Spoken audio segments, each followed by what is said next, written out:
Hello guys. तो भाई लोग, ये बहुत ही अच्छी खबर है और ये चाइना के लिए उतनी बुरी खबर है। चाइना वालों के लिए भाई जोर का झटका है। और ये भाई ये न्यूज़ है, ये रिलेटेड है सेमीकंडक्टर से। तो भाई लोग, आप जानते होंगे चाइना दुनिया में सबसे ज़्यादा सेमीकंडक्टर बनाता है।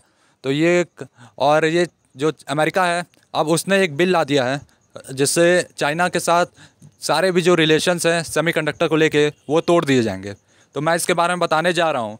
ये है चाइना की रिप्रेजेंटेटिव इंडिया में, जो चाइना को रिप्रेजेंट करती है इंडिया में रह के। तो इनकी भाई तड़पन भाई सामने आ रही है। और इन्होंने क्या कहा है, इन्होंने गुस्सा दिखाया है रिसेंट जियोपॉलिटिकल चेंजेस पे, जिसमें चाइना का जो अफेयर्स है इंडिया के साथ, ये चिंता की बात है यूनाइटेड स्टेट्स के साथ। क्योंकि यूनाइटेड स्टेट्स ने अपने डी कपलिंग और डी लिंकिंग को चाइना के साथ सेमीकंडक्टर्स में तोड़ दिया है। मतलब ये है भाई कि जो चाइना है वो अमेरिका के साथ मिल के काम करता था सेमीकंडक्टर्स पे, और जो यूनाइटेड स्टेट्स है उसने चाइना को पीछे करने के लिए उससे सारे रिलेशंस तोड़ दिए हैं, जिसमें सेमीकंडक्टर भी है भाई। सेमीकंडक्टर हर मोबाइल में लगता है, चाहे छोटा बड़ा कोई भी मोबाइल हो, जितने भी इलेक्ट्रॉनिक डिवाइसेस हैं उन सब में भाई सेमीकंडक्टर लगता है।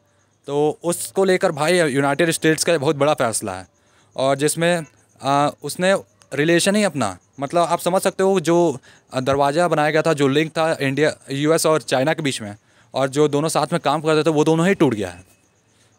और उस एक्सक्लूसिव चैट हुआ था ईटी के साथ। मा जिया, जो कि चाइना के रिप्रेजेंटेटिव है, उन्होंने कहा कि जो सेमीकंडक्टर हैं ये बहुत ही इंपॉर्टेंट पार्ट है साथ काम करने के लिए।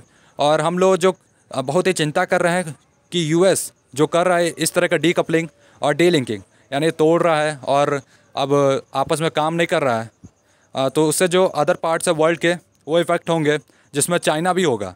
ऐसा उन्होंने इसका विरोध किया है। और साथ में ये भी कमेंट किया है कि जो बैकड्रॉप है रिसेंट अनाउंसमेंट में, कि जो यूनाइटेड स्टेट्स का जो चिप इंसेंटिव प्रोग्राम है, तो भाई लोग ये एक बिल में है जिसमें ये प्रोग्राम लॉन्च किया गया है, जो कि रेस्ट्रिक्शंस, बहुत ही कड़े रेस्ट्रिक्शंस डालेगा उन कंपनीज़ पे जो चाइना में अभी सेमीकंडक्टर बना रही हैं। मतलब ये बिल भाई अप्रूव हो चुका है। तो आप समझ सकते हैं भाई इंडिया लोगों के लिए भाई कितनी खुशी की बात है। और पूरी दुनिया में जो चाइना जो आतंक फैला रहा था, अलग अलग देशों को जो कब्जे में कर रहा था, तो चाइना के लिए तगड़ा झटका है। क्योंकि अमेरिका भाई चाइना को बहुत पैसा देता था इसके लिए, आप समझ नहीं सकते हो। और अगर समझ भी रहोगे तो भाई आप समझ नहीं रहे हो कि अब ये चाइना के लिए किसी तगड़े झटके से कम नहीं है। क्योंकि चाइना अब थोड़ा सा पीछे हो जाएगा इकोनॉमिक में। और जो बहुत लोग चाइना में जो थे इसी सेमीकंडक्टर की जॉब में करते थे, तो एक तरह से वहाँ पे आप समझ सकते हो बहुत लोग के पास जॉब नहीं होगी, पैसा नहीं होगा, तो बेरोज़गारी फैलेगी। तो और ये हम लोग के लिए भाई खुशी की बात है। और जो यूनाइटेड स्टेट्स के चिप्स इंसेंटिव प्रोग्राम है, ये रेस्ट्रिक्शंस डालेगा उन कंपनीज़ पे जो चाइना में भी काम कर रही हैं। और जो यूएस कॉमर्स डिपार्टमेंट ने एक रूल लाया है जो कि लिमिट कर देगा फंडिंग को इन्वेस्ट करने से एक्सपेंशन ऑफ सेमीकंडक्टर मैन्युफैक्चरिंग में फॉरेन कंट्रीज़ में, जो कि कंसर्न का बात है। तो इस बिल में ये भी है कि जो अमेरिका की जो कंपनी है आप फॉरेन कंट्रीज़ में बहुत कम इन्वेस्ट करेंगे जो कि सेमीकंडक्टर से रिलेटेड होगा। मतलब जो भी इन्वेस्टमेंट होगा उसमें सेमीकंडक्टर अगर इन्वेस्टमेंट करना है उसका, तो पहले अमेरिका से बात करनी होगी उसके गवर्नमेंट से, तब जाके इन्वेस्ट होगा।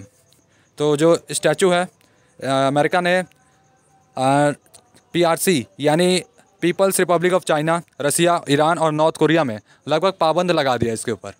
तो भाई ये एक तरह से रसिया तो हमारा दोस्त है, लेकिन हो गया भाई, दोस्त और दुश्मन दोनों साथ ही में फंसे हैं। इंडिया कुछ ना कुछ तो हल निकाल लेगा, नरेंद्र मोदी की सरकार है। और जो यूएस डिपार्टमेंट है कॉमर्स ने, इसने एक नोटिस जारी किया है जिसमें गार्ड रेल्स भी हैं और चिप्स इंसेंटिव प्रोग्राम है। नेशनल सिक्योरिटी गार्ड रेल्स जो हैं ये इंश्योर करेंगे, इनका एम ही होगा टेक्नोलॉजी और इनोवेटिव जो कि फ़ंड किए जाते थे चिप्स और साइंस एक्ट में, अब किसी और पर्पज़ के लिए, जिसमें चाइना जो था ये इस फंड का यूज़ करता था अपनी मिलिट्री ताकत को बढ़ाने के लिए, तो अब उसका यूज़ नहीं कर पाएगा। और ये जो इन्वेस्टमेंट है उन देशों में भी नहीं होंगे जो अमेरिका और उसके जो एलीज हैं जो उसके साथ काम करते हैं उसके विरुद्ध काम करते हैं। और जो सेमीकंडक्टर इंडस्ट्री है, ये leaders like Taiwan semiconductor manufacturing corporation, Samsung electronic corporation, Intel corporation, ये जो थे इनका इफ़ेक्ट इन पे बहुत ज़्यादा इफ़ेक्ट होगा। क्योंकि ये लोग चाइना में ही काम करते हैं और ये बड़ी बड़ी जो मोबाइल्स और सैमसंग और ये सब मोबाइल्स हैं ये सब चाइना से बन के इंडिया में आते हैं। तो भाई इन लोगों पे अच्छा इफ़ेक्ट होने वाला है और इंडिया को अच्छा फ़ायदा होने वाला है। आपने अगर मेरा पिछला वीडियो देखा होगा तो उसमें आपको पता चला होगा कि 8,000 करोड़ का इन्वेस्टमेंट किया गया है ताइवान सेमीकंडक्टर मैन्युफैक्चरिंग के द्वारा कर्नाटका में। और जो सीनियर डिप्लोमेट हैं माँ के, इन्होंने चाइनीज़ मिशन जो था न्यू दिल्ली में वो चार्ज लिया है। लास्ट एम्बेसडर जो थे इनके सन वीडोंग थे, जिन्होंने अपना टेन्योर अगस्त 2022 तक ख़त्म कर लिया है। तो मतलब इसके पहले जो रिप्रेजेंटेटिव थे चाइना के, वो सन वीडोंग थे, जिनका टाइम ख़त्म हो गया तो वो चले गए। उनके बाद ये नई डिप्लोमेट आई हैं जिनका गुस्सा भाई फूट पड़ा है। और यूनाइटेड स्टेट्स जो हैं जो वो रेस्ट्रिक्ट कर रहे हैं अदर कंट्रीज़ को पूरी दुनिया में, और सेमीकंडक्टर के क्षेत्र में ज़्यादा, मतलब वो और देशों को सेमीकंडक्टर नहीं बनाने दे रहे हैं, तो और उसके ऊपर रेस्ट्रिक्शंस भी लगा रहे हैं, जो ऐसा करने की कोशिश कर रहे हैं।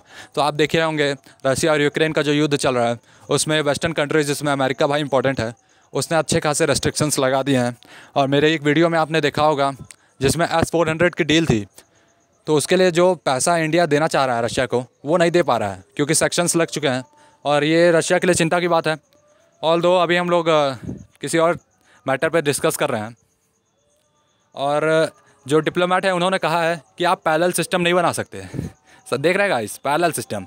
हालांकि भाई इन लोग का मतलब, इन लोग का फ़ायदा तो तब तक कोई दिक्कत नहीं था, और जब इंडिया का फ़ायदा होने वाला है तो इन लोग भाई झटपटा गए हैं। जो वर्ल्ड है ये इंटरकनेक्टेड है, उनका ये कहना है कि वर्ल्ड पूरा जुड़ा हुआ है। मानता हूँ जुड़ा है, तो क्या भाई मतलब चाइना से सब कुछ बनेगा। और साथ में ये भी कहा है कि कोई भी नहीं रह सकता दूसरे के बिना। और सेमीकंडक्टर जो है ये बहुत ही कॉम्प्लिकेटेड टेक्नोलॉजी है, मानता हूँ भाई कॉम्प्लिकेटेड है, और इसमें बहुत सारे लिंकेज है, ठीक है, लिंकेज भी हैं। पीपल जो हैं ये अपने मतलब खुद से नहीं रह सकते। और ये भी कहा है उसने कि हम लोग यूएस के ऊपर ये जो कर रहा है, और जो चाइना और यूएस का जो रिलेशन है वो और ख़राब हो रहा है, और जो चाइना जो मास्टर है इस टेक्नोलॉजी के ऊपर, तो भाई उसके लिए तो भाई बड़ा दुख की बात है। लेकिन अब क्या कर सकते हैं। और ये माँ जो है रिप्रेजेंटेटिव है चाइना की, इन्होंने कहा है कि भाई ये हाईएस्ट टेक्नोलॉजी थी, लेकिन अगर अमेरिका हमारे साथ काम नहीं करेगा तो दिक्कत हो सकता है। और इन्होंने कहा है कि जो इंडस्ट्रियल लिंकेज है ये बहुत इंपॉर्टेंट पार्ट प्ले करता है सेमीकंडक्टर बनाने में। और जो यूएस है ये सेमीकंडक्टर खुद नहीं बना सकती अकेले, क्योंकि ये बहुत ही कनेक्टेड और इंडस्ट्रियल लिंकेज है, और इंडिया जो है इसमें प्ले कर सकता है पार्ट, ऐसा उसने कहा है भाई। यानी मानती है इंडिया के पावर को, तो वो कह रही है कि भाई इंडिया बना सकता है ये इसको, और ये नेचुरल भी उसने साथ में ये भी जोड़ दिया है कि मतलब स्वाभाविक है। और अदर पार्ट्स जो है वर्ल्ड के वो भी डेवलप कर सकते हैं अपना खुद का सेमीकंडक्टर, सो ये भी नेचुरल है। बट उसने ये भी जोड़ दिया भाई, उसको चिंता है कि भाई वो चाइना वाला अपोज कर रहे हैं इस काइंड्स के डोमिनेंस को वर्ल्ड में, और ये दुनिया को चाइना को, खास करके चाइना को अलग कर देगा पूरी दुनिया से, ऐसा उसके कहने का भाई सीधा सीधा मतलब है। और उन्होंने रिसेंट साइन जो हुआ है MOU, ये एग्रीमेंट है इंडिया और यूनाइटेड स्टेट्स के बीच, और ये डिज़ाइन किया गया है ताइवान की कंपनी को हेल्प करने के लिए, ऐसा माँ ने कहा है। क्योंकि जो ताइवान है उसने इन्वेस्ट कर दिया इंडिया में, और जो यूएस है और क्या देखना चाहता है, वो कहना चाह रही है भाई अभी तो बहुत कुछ देखना है। और ये हेल्प करेगा ताइवान की कंपनी को इंडिया में सेटअप होने के लिए। और लेकिन चाइना वाले कह रहे हैं कि हम तब भी जुड़े हुए हैं। अब भाई कैसे जुड़े हो जब वो कंपनी इधर आ गई है। और लॉट ऑफ टेक्निकल वर्कर्स जो हैं ये चाइना से हैं, हाँ ये कह सकते हो भाई।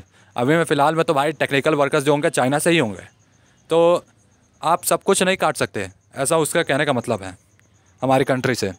मानता हूँ, लेकिन धीरे धीरे भाई कटेंगे यार। इंडिया में भी भाई पढ़े लिखे लोग आ रहे हैं, तो भाई कंपनी में भाई इन लोग की जगह भी अब बनेगी, और इन लोग हटेंगे जो चाइना वाले हैं। और जो ताइवान है इसने कहा है कि मतलब ताइवान की माँ ने पॉइंट किया है कि जो सिचुएशन है और बेकार हो रही है, और जो उसने दोष डाल दिया है यूएस पे समझ रहे हो गाइस, यूएस पे 2 आरोप डाल दिया है कि जो ये प्रोकेटिव एक्शन है। तो अब भाई क्या कर सकते हैं यार, तुम लोग भाई रिलेशन सबके साथ ख़राब कर रहे हो। और जो सिचुएशन है अब इंटेंसिव हो गई है, क्योंकि चाइना जो है एक्शन ले रहा है, और ये अदर कंट्रीज़ भी होंगी जो यूनाइटेड स्टेट्स के साथ मिलकर एक्शन लेंगी, और जो एग्रीमेंट था यूएस और चाइना के बीच वो कमज़ोर हो जाएगा। और जो 2 गवर्नमेंट के जो रिलेशंस है वो तो पहले से ही ख़राब थे, अब और ख़राब हो गए। हमारे लिए तो भाई फ़ायदा है, और हम लोग भाई किसी भी कंट्री को अलाउ नहीं करते ताइवान को स्लिप करने के लिए चाइना से। तो भाई वो जो रिप्रेजेंटेटिव वो कह रही है कि वो कंपनी को जाने नहीं देगी चाइना से। अब भाई वो तो आएगी ही, और तुम चाहे जितना भी कोशिश कर लो, अब उसको आने से कोई नहीं रोक सकता, क्योंकि भाई वो अपना इन्वेस्टमेंट कर चुकी है। अब भाई पैसा लगाइए तो आना पड़ेगा। और जो ये बहुत ही रेयर मूव है, ऐसा चाइनीज़ डिप्लोमेट ने कहा है, मानता हूँ। और जो सिचुएशन है उसने इसके ऊपर भी कहा है, जो लद्दाख के ऊपर है, जिसको लेकर कहा है कि बहुत ही चिंता का विषय है, फ्रेगाइल है। और जो दोनों साइड्स हैं ये वॉर नहीं चाहते, चाइना और इंडिया दोनों वॉर नहीं चाहते, आप जानते हैं। और दूसरी बात ये भी है कि इंडिया का बहुत प्रॉफिट है अगर वॉर होता भी है तो, क्योंकि इंडिया अपनी मिलिट्री को बहुत ही अपग्रेड कर रही है। और लेकिन उसने इस इशू पे और भी कुछ कहा है कि जो वेरी कॉम्प्लिकेटेड इशू है, और इसको सॉल्व करने के लिए उसने एग्रीमेंट को कहा है कि बायलैटरल एग्रीमेंट भी चल रहा है इंडिया और चाइना के बीच, और उसको लेकर उसमें पॉजिटिव व्यू है कि हो सकता है साइन हो जाए। और नहीं भी होगा तो भाई इंडिया तो भाई अब डेवलप हो ही रहा है, और हम लोग हैं और डेवलप करेंगे। और माँ ने कहा है कि हम लोग समझते हैं कि जो प्रोजेक्शन है, सिचुएशन जो है बहुत ही फ्रेगाइल है, लेकिन वो श्योर है कि जो चाइना और इंडिया जो हैं वो युद्ध नहीं करेंगे, और कोई भी वॉर नहीं चाहता है। ये तो हम भी मान रहे हैं भाई, हम लोग भी कहाँ लड़ाई झगड़ा करना चाहते हैं, लेकिन चाइना ही हर बार शुरू किया है। अब इस बार अगर शुरू हुआ तो भाई इंडिया तो भाई टूट पड़ेगी। उम्मीद करता हूँ अच्छे से होगा। और जो बॉर्डर इशू है ये बहुत ही कॉम्प्लिकेटेड है, और ये इतिहास मतलब वर्षों से भाई इस इशू को लेकर चिंता है, लेकिन इस एग्रीमेंट पे पहुंचना बहुत ही मुश्किल है, ऐसा उसने कहा है। और माँ के हिसाब से पिछले साल जो चाइना इंडिया के रिलेशन जो हैं ये ख़राब थे, लेकिन अब धीरे धीरे ट्रैक पे आ रहे हैं। और प्रेसिडेंट शी जिनपिंग और प्राइम मिनिस्टर मोदी ने 3 मीटिंग्स अटेंड की थी, और एक दूसरे को ग्रीटिंग्स भी दिए थे साइड लाइन्स में G20 बाली समिट में। और जो स्टेट काउंसलर और फॉरेन मिनिस्टर वांग ई ने Indian external affair S Jaishankar के साथ 3 बार मीटिंग की थी 2022 में। तो भाई दोनों लोगों की 3-3 बार मीटिंग हुई है, और इस मीटिंग का हम लोग भी जानते हैं ज़्यादा कुछ निकला नहीं है। अब पता नहीं अंदर की बात भाई अलग हो सकती है।